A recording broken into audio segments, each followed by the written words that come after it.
우리 한국인들은 예로부터 공동체 의식이 유난히도 강한 민족이었습니다.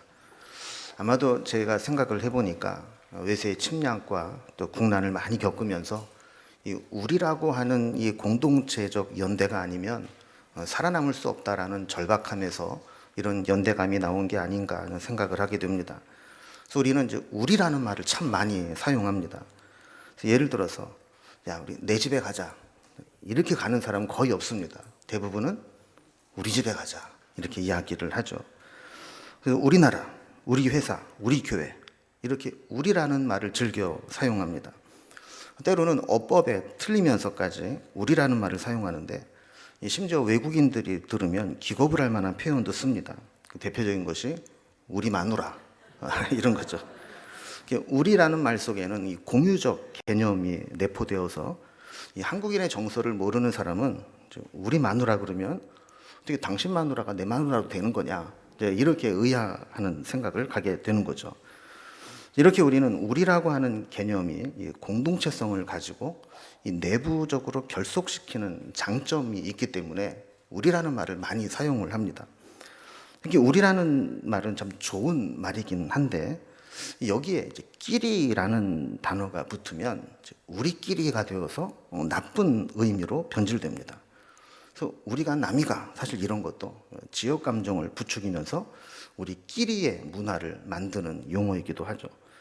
우리를 한번 문법적으로 찾아봤더니 우리는 자기 스스로를 가리키는 1인칭 복수 대명사다 이렇게 규정을 하고 있습니다. 우리의 준말은 울이죠, 울. 그런데 이 울이라는 말은 울타리의 울과 어원이 같다고 나오고 있습니다.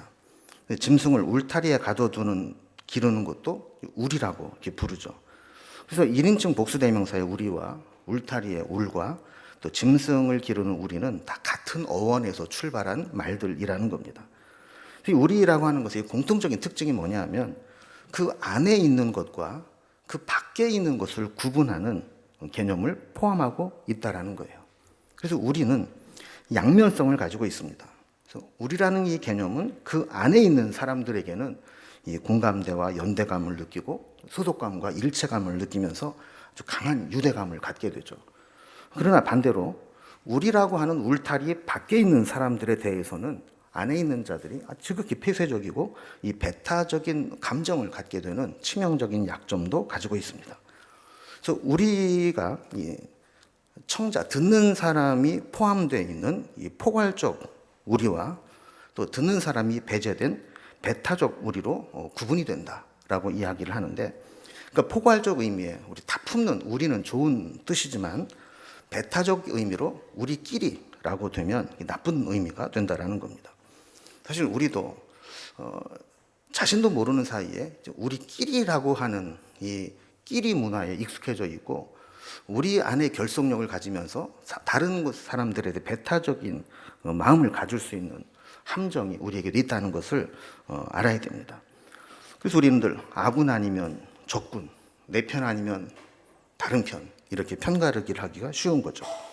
근데 성경에도 보면 이런 함정에 빠져 있는 사례가 나옵니다. 오늘 특별히 예수님께 집중적으로 말씀의 훈련을 받은 제자들조차도 이런 우리끼리라고 하는 폐쇄성에 갇혀 있는 모습을 볼 수 있습니다. 38절에 보면 사도 요한이 예수님께 이렇게 이야기합니다. 선생님, 우리를 따르지 않는 어떤 자가 주의 이름으로 귀신을 내쫓는 것을 우리가 보고 우리를 따르지 아니하므로 금하였나이다. 우리라는 말이 3번이나 나오게 됩니다. 그런데 이 우리라고 하는 말 속에 사도 요한은 우리라는 개념과 우리를 따르지 않는 자로 엄격하게 구분을 하고 있는 것을 보게 되죠. 그래서 우리에게 속하지 않는 자는 철저하게 차별하고 배타적으로 대하고 있는 겁니다. 심지어는 예수님의 이름으로 귀신을 내쫓는 일을 하고 있음에도 불구하고 지금 우리에게 속하지 않았다, 우리의 공동체 속에 연대감을 갖지 않았다라는 이유로 그것을 금하고 있으면서 그렇게 이야기를 하면 예수님께서 자기를 칭찬해 줄 알고 예수님께 당당하게 이야기를 했던 것입니다. 그럼 이 세상에는요, 사람들이 모인 곳에는 보이지 않는 라인이 있습니다. 정치 세계도 그렇고 연예계도 그렇고 이 사람들 속에는 다 어떤 라인이냐에 따라서 지지를 받기도 하고 또 배척을 하기도 하죠. 혈연, 학연, 지연, 그리고 어떤 조직, 어떤 사람의 줄을 섰느냐에 따라서 줄을 잘 선 사람은 승승장구하기가 쉽고 줄을 잘못 서면 이 낭패를 보기도 합니다. 어쩌면 사도 요한도 예수님의 라인을 확실하게 세우려고 하는 마음이 있었던 것 같습니다. 그러니까 요한은 예수님 라인의 핵심 인물이었습니다. 예수님의 공동체 안에서는 기득권자요, 권력의 핵심과 정점에 이른 자였습니다. 예수님 다른 사람들이 많이 있었지만 그 중에 12명을 뽑은 사도에 포함된 사람이었고, 예수님은 종종 특별히 세 사람, 베드로, 야고보, 요한, 이 사람을 중요한 일 있을 때마다 세 사람만 따로 데리고 간 적이 종종 있는데 그 3인방 중에 한 사람이었던 것이죠. 그래서 요한은 자기가 예수님 라인을 형성하고 이 곁가지로 생겨나지 않도록 잘 정리를 했다고 예수님께 자랑스럽게 이야기를 한 겁니다. 근데 예수님의 답변을 보면 요한의 의도와는 전혀 다른 답변을 듣습니다. 39절을 보면 금하지 말라. 내 이름을 의탁하여 능한 일을 행하고 즉시 나를 비방할 자가 없느니라 그랬어요. 그러니까 내가 이렇게 금했습니다 그랬는데 예수님은 잘했다가 아니라 왜 금했냐? 금하지 마라. 이렇게 이야기를 하시는 거죠. 그러면서 만약에 내 이름으로 귀신을 쫓아낸 자가 금방 나를 비방하게 된다면 그것은 자기 모순에 빠지는 것이고 자가당착에 빠지는 거 아니겠느냐. 예수의 이름으로 귀신을 쫓아내놓고 예수님 나쁜 사람이야 이렇게 말할 수는 없다라는 거예요. 자, 그러면서 만약에 예수님의 이름으로 귀신을 내쫓았다면 지금 예수님과 동행하는 제자 그룹에 속하지는 않았다 할지라도 그도 역시 예수님을 위하는 자라는 겁니다. 그래서 40절에 보면 우리를 반대하지 않는 자는 우리를 위하는 자니라. 그러니까 요한도 우리 그러면서 우리를 강조했다면 예수님도 우리를 이야기하면서 우리를 이야기하는데 이 우리가 다른 우리죠. 사도 요한은 어떤 폐쇄적인 의미의 우리를 강조했다면 예수님은 개방적이고 포괄적 개념으로의 우리를 강조한 겁니다. 그럼 복음의 특징은 자유함에 있습니다. 개방성에 있고 통합의 능력에 있습니다. 복음이 개방성을 가지고 또 배타성을 거부하는 이유는 우리가 구원받은 것이 우리의 행위나 자격에 의해서가 아니라 철저하게 누구에게나 열려있는 은혜의 개방성 때문에 구원을 받은 것이기 때문에 그렇습니다. 만약에 우리가 구원받은 것이 어떤 자격 요건을 갖추어서 들어간 것이라면 폐쇄적인 규정을 할 수 있죠. 그런 누구도 우리의 행위나 자격으로 구원받은 게 아니라 누구에게나 열리는 개방적 은혜 덕분에 구원을 받은 겁니다. 그렇다면 누구도 어떤 폐쇄적인 기준을 정할 수가 없는 겁니다. 다 열려있는 것이고 하나가 되어야 되는 것을 전제로 하는 것이죠. 유대인들은 이방인에 대해서 자기는 이방인과는 다른 유대인이라고 하는 특권의식을 가지고 있었습니다. 또 바리새인들은 다른 사람들보다 철저하게 율법을 지킨다라고 하는 차별적 우월의식을 가지고 있었습니다. 이런 것들이 바로 다른 사람들에 비해서 우리는 다르다, 우리끼리 뭔가 특별하다라고 하는 폐쇄적이고 배타적인 우리의식을 갖게 만드는 것이죠. 이러한 의식을 사도 요한도 가지고 있었던 겁니다. 요한이 강조한 우리를 따르는 자는 지금 예수님과 함께 동행하고 있는 예수 공동체의 일원으로 생각한 것이고 그 공동체에 함께하지 않는 자는 예수의 이름을 가지고 행했다 할지라도 귀신을 쫓아내는 것을 금해야 된다라고 생각을 했던 것이죠. 우리 주님이 우리에게 원하시는 것은 유대인이나 이방인이나 복음 안에서는 하나가 되는 것입니다. 그래서 갈라디아서 3장 28절에 보면 너희는 유대인이나 헬라인이나 종이나 자유인이나 남자나 여자나 다 그리스도 예수 안에서 하나이니라 그랬습니다. 복음 안에는 유대인과 이방인의 차이도 없고 헬라인과 야만인의 차이도 없고 종과 상전 그리고 남자와 여자 그 어떤 차이도 있을 수 없다라는 것이죠.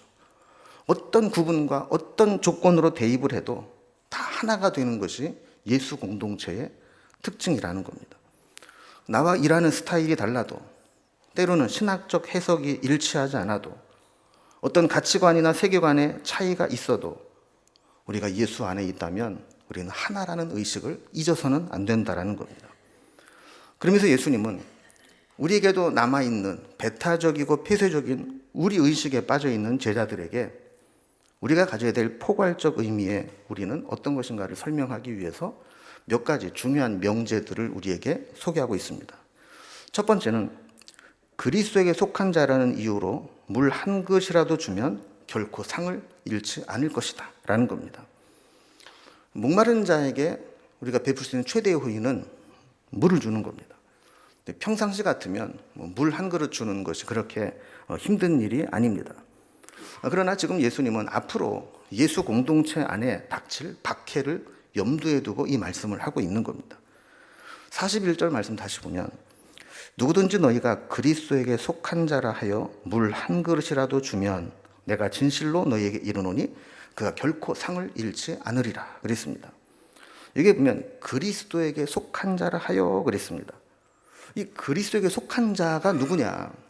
앞으로 예수 공동체의 로마의 박해와 유대교의 출교와 그리고 경제적인 불이익과 물리적인 고통이 현실로 다가올 텐데 그때에도 예수님을 내 인생의 최고의 가치로 믿고 믿음을 포기하지 않는 자, 이 자를 그리스도에게 속한 자라 하는 겁니다. 자, 이런 자들을 돕는다는 것은 그와 같은 자라는 취급을 받게 되고 그가 불이익과 고통을 당할 때 함께 고통당할 수 있다는 것을 전제로 한 겁니다.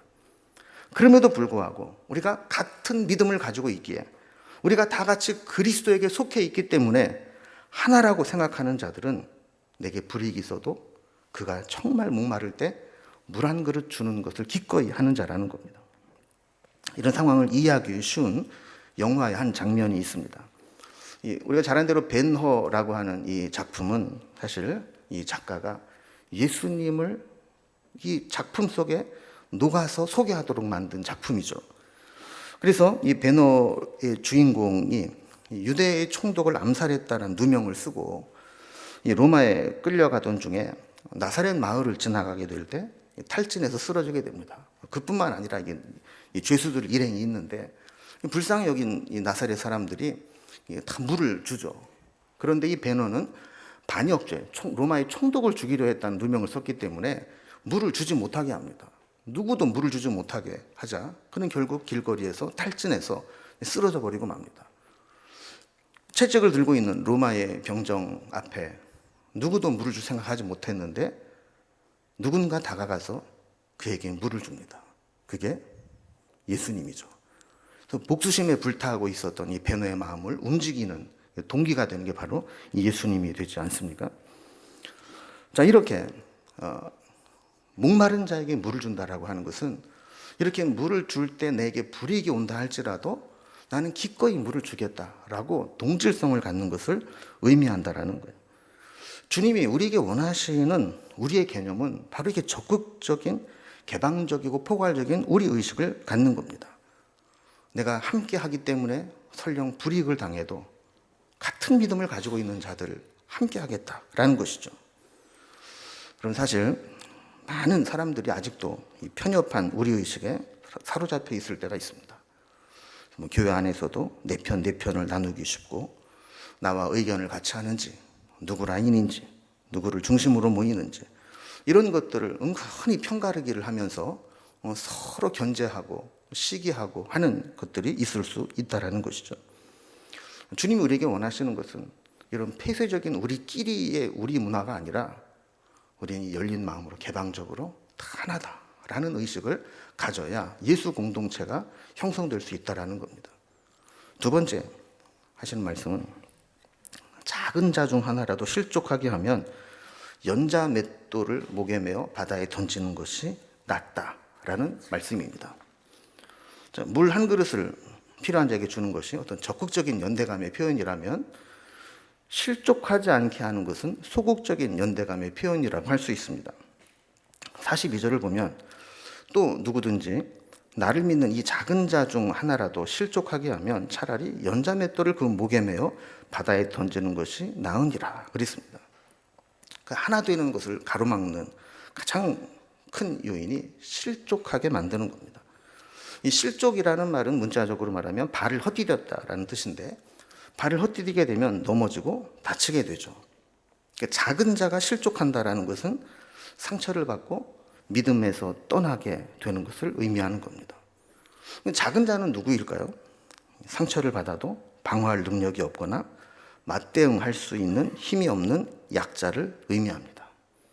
1대1로 부딪혀서 맞서 싸울 수 있는 것이 아니고, 당하면 일방적으로 상처를 받을 수밖에 없는 자를 작은 자라고 한다는 것이죠. 이 작은 자에게 상처를 주면 안 된다는 거예요. 이 말씀을 준비하는데 제 마음이 철렁했습니다. 왜냐하면 통계를 볼 때 교회에서 제일 많이 상처를 주는 대상이 목회자라고 나옵니다. 젊은 MZ 세대들이 교회를 떠나가는 가장 큰 이유가 통계적으로 목회자와 교회 지도자들에 대한 불만이라고 나옵니다. 목회자는 본의 아니게 상처를 주게 되는 경우가 생깁니다. 때로는 오해에서 기인하기도 하고, 때로는 실제로 실수를 하기도 합니다. 그래서 서운한 감정을 갖게 되는데, 이게 적당한 방식으로 풀리지 않으면 상처로 남는 거죠. 때로는 목회자에 대한 기대가 높기 때문에 그 기대에 미치지 못하게 되면 또 상처를 받는 경우도 생기게 됩니다. 이번 기회에 간곡히 부탁드립니다. 행여라도 저에게 실족하거나 상처를 받으신 분이 있다면 제가 정중히 사과를 드리니까 마음을 풀어주시기 바랍니다. 안 그러면 제가 연자맷돌을 목에 메고 던져져야 되기 때문에 좀 풀어주시기를 부탁드립니다. 사람이 물에 이렇게 빠져도 몸에 힘만 빼면 이렇게 떠오를 수 있죠. 그런데 연자맷돌을 목에 매면 살아날 가능성이 없습니다. 맷돌 정도도 사실 살기 힘들죠. 근데 연자맷돌이라고 하는 것은 사람 대신에 소나 말이 돌리게 하는 큰 맷돌을 의미합니다. 저런 돌을 목에 메고 물에 빠진다고 생각을 해보세요. 박태환이라도 아마 살아나오기 힘들 겁니다. 올리브 열매를 으깨고 기름을 짜야 될 때는 높은 압력이 필요하기 때문에 그에 맞는 무게가 필요해서 큰 돌을 매는 게 연자맷돌입니다. 근데 그거를 메고 가는 게 낫다는 거예요. 우리는 어떤 사람이 소자를 실족하게 할 수 있을까요? 지나치게 엄격하고 경직된 자기 원칙과 소신 때문에 누군가에게 상처를 받게 하거나 실족하게 하면 이 연대감이 깨질 수밖에 없는 겁니다. 우리는 복음을 위해서 너무 속 좁게 살아서는 안 됩니다.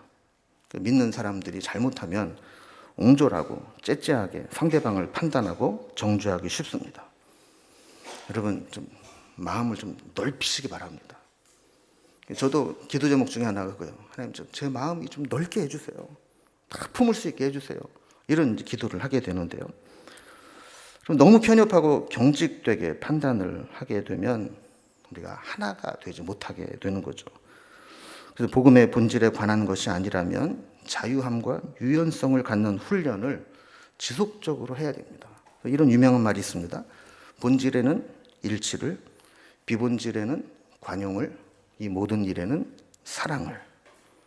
그래서 우리가 본질적인 것을 타협할 수는 없죠. 어떻게 하든지 본질에 있어서는 일치를 이루어야 됩니다. 그러나 비본질적인 것에 있어서는 관용하고 자유할 수 있어야 됩니다. 모든 일을 이루는 데 있어서는 사랑과 자비의 정신이 함께 하게 될 때 공동체가 연대될 수 있다라는 겁니다. 자, 이렇게 하나 되기 위해서는 작은 자에게 물 한 그릇 대접하는 적극적인 연대감, 소자를 실족하지 않게 하는 소극적인 연대감, 세 번째는 자기 자신을 관리하는 것인데요. 이 차별과 배타적 태도로 실족하게 할 욕구가 생기게 될 때 그것을 찍어버리라는 겁니다. 우리는 여러 가지 이유로 하나됨을 깨트릴 감정과 본능적 욕구가 끊임없이 생겨나게 됩니다.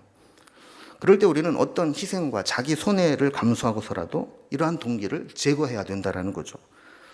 43절에 보면 만일 네 손이 너를 범죄하게 하거든 찍어버리라. 장애인으로 영생에 들어가는 것이 두 손을 가지고 지옥 곧 꺼지지 않는 불에 들어가는 것보다 나으니라 그랬습니다. 여러분 이걸 문자적으로 적용을 하면 곤란하죠. 그러면 여기 전부 다 팔 없고 다리 없고 눈 없고 이런 사람들만 앉아있지 않겠어요? 이건 문자적으로 적용하라라기보다는 죄짓게 만드는 요인을 버리지 못해서 꺼지지 않는 지옥불에 들어가는 것보다는 장애를 가지고도 영생에 들어가는 것이 낫듯이 지금 하나됨을 깨트리고자 하는 욕구가 막 일어날 때 내가 손해보고 나 자신을 쳐서 복종시켜서 그렇게 하나됨을 깨트리지 않게 하는 것이 낫다라는 거예요. 45절, 47절도 같은 의미입니다. 그것이 손이 되었든 발이 되었든 눈이 되었든 이 손, 발, 눈은 우리가 살아가는데 꼭 필요한 것이긴 하지만 그것으로 보는 것 때문에, 그것으로 행하는 것 때문에 죄짓게 되고 누군가를 실족하게 하는 것이라면 그것을 희생시킬 정도의 용기와 결단이 필요하다라는 겁니다. 우리는 이걸 비유로 생각하면 가볍게 생각하기 쉽습니다. 말이 그렇다는 거죠. 우리가 어떻게 찍어버려. 이렇게 생각을 해버리면 그냥 한 귀로 듣고 한 귀로 넘기기가 쉽죠. 주님은 이 결과를 심각하게 설명하기 위해서 비유로 설명을 합니다. 우리가 그렇게 하지 못할 때 지옥불에 던져진다는 거예요. 48절에 보면 거기에는 구더기도 죽지 않고 불도 꺼지지 않는 곳이다 그럽니다. 이 말은 지옥의 고통은 절대로 중단되지 않고 끝없이 지속된다라는 거예요. 한번 고통스럽고 끝나는 게 아니라 지속적으로 고통스럽기 때문에 거기에 들어가지 않으려면 끊어버리라는 거예요. 또 49절에 보면 불에 소금을 던지면 막 탁탁탁탁 하면서 요란스럽게 이리저리 튀지 않습니까? 그런 것처럼 지옥불에 들어가게 되면 한순간도 편안한 날이 없다라는 거예요. 그거를 기억하고 하나됨을 지키라는 겁니다. 그러면서 소금이라고 하는 것은 원래 좋은 것이지만 말을 잃어버리고 기능을 상실하게 되면 아무 소용이 없는 것과 마찬가지로 소금의 본질성이 회복되지 않도록 하라는 거예요. 그래서 50절 보면 소금은 좋은 것이로되 만일 소금이 그 맛을 잃으면 무엇으로 이를 짜게 하리요? 너희 속에 소금을 두고 서로 화목하라 하시니라 그랬어요. 소금의 본질성은 원래 짠맛을 내는 거죠. 근데 오늘 본문에서는 소금의 본질성을 화목함으로 규정하고 있습니다. 마치 우리가 소금을 어떤 재료에 뿌리게 되면 그 소금이 녹아 들어가서 그 간을 베고 절이게 되는 것과 마찬가지로 화목하게 되라는 거예요. 거기에서 나를 죽이고 그 속에 녹아 들어가라는 거예요. 화목하게 하는 것이 소금의 본질성이라는 겁니다. 주님의 제자들은 소금이 식재료에 들어가서 녹아내리고 그것과 하나가 되듯이 서로 화목하게 해야 된다라고 말씀을 하는 겁니다. 그러니까 우리끼리의 함정에 빠지지 말고 우리라고 하는 개방성을 가지라는 것이죠. 오늘 본문을 다 읽지 않았지만 전체적으로 보면 왜 우리가 그러면 우리끼리 함정에 빠질까? 이것에 대한 이유를 특권화와 권력 구조로 이해하고 있습니다. 본문이 시작되는 9장 앞부분에 보면 변화산 사건이 나옵니다.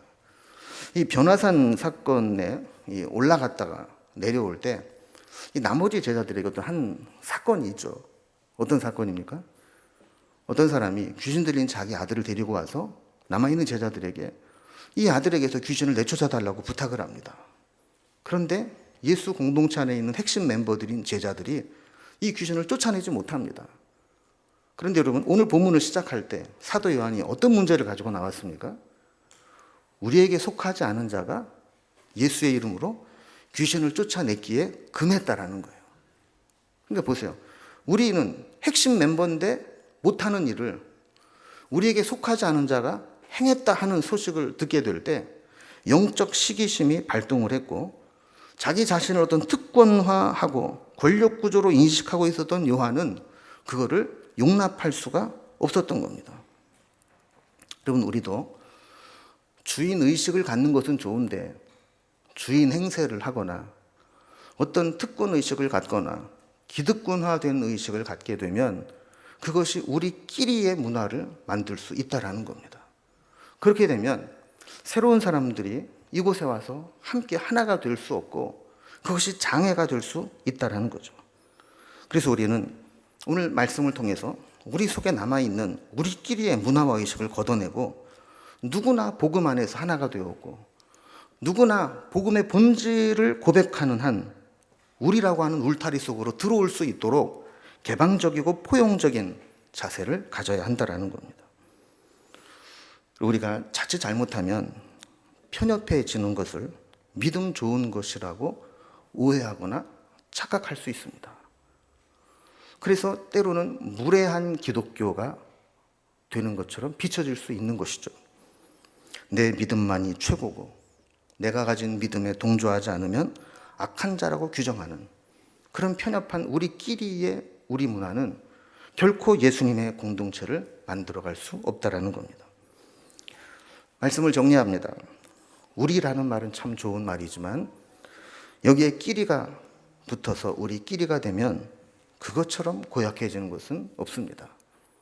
백합화가 싱싱하게 피어오를 때는 참 보기도 예쁘고 향기로운 냄새도 나지만 썩기 시작하고 변질되기 시작하면 그것처럼 추해 보이는 것이 없고 그것처럼 악취를 풍기는 것이 없듯이 우리라고 하는 것도 개방적이고 포용적인 예수님이 원하시는 우리 의식을 가질 때는 좋은 것이 되지만 우리끼리가 되어서 변질되게 되면 그것처럼 추악하고 고약한 것이 없다라는 겁니다. 여러분 어떻습니까? 여러분은 우리의 공동체가 어떤 공동체가 되면 좋겠습니까? 누구라도 예수 안에서 하나가 되는 그런 개방적이고 포용적인 우리의 공동체 문화를 만들어가는 우리 명륜중앙교회가 될 수 있기를 주님의 이름으로 기원합니다. 기도하겠습니다.